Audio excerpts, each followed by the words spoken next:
24 मध्ये वनिता संतोष पाटील यांनी उमेदवारी अर्ज दाखल केलेला आहे।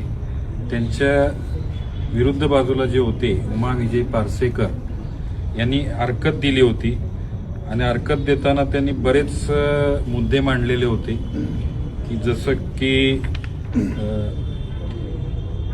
त्याच्यात नॉमिनेशन फॉर्म मध्ये सह्या नाही आहेत, अपत्याचं संकेत काहीतरी हे झालेला आहे, अशा बऱ्याचशा गोष्टी। आणि जे कोळी महादेव हे कास्ट आहे ते चुकीचं लिहिलेलं आहे असं नमूद करून त्यांनी बऱ्याच गोष्टींची हरकत घेतलेली होती। त्या हरकतीला आम्ही उत्तर दिलंय आणि त्या उत्तरमध्ये जे महाराष्ट्र महानगरपालिका अधिनियम निवडणूक नियम 9 आणि 10 या गोष्टींचा जो आहे त्याचा उहापोह केलेला आहे।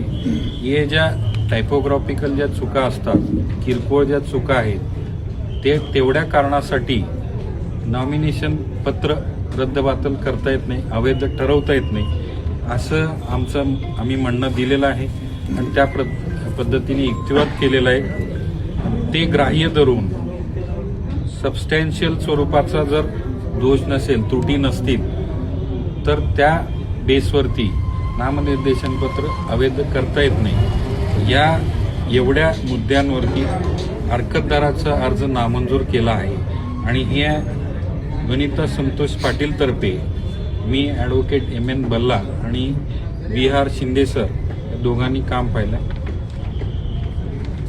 अशा पद्धतीने दोन्ही अर्ज वैध ठरलेले आहेत, मंजूर झालेले आहेत, पात्र ठरलेले आहेत ते। ओके, नमस्कार, मी ॲडव्होकेट संतोष कुमार बाराचारे।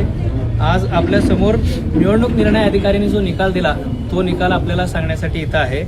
प्रभाग क्रमांक 26A मधून अनुसूचित जातीमधून उभे असलेले उमेदवार संगीता शंकर जाधव यांचा उमेदवारी अर्जाला रेश्मा रविकांत कांबळे यांनी हरकत घेतली होती।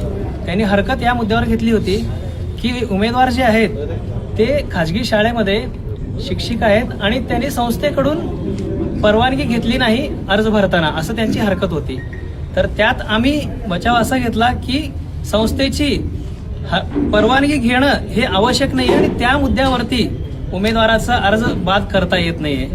तर उमेदवारातर्फे करण्यात आलेला युक्तिवाद ग्राह्य धरून मेहरबान साहेबांनी अर्ज जो आहे तो मंजूर केलेला आहे आणि यातील विरोधक हरकतदार जे आहेत त्यांचा हरकत नामंजूर केलेला आहे।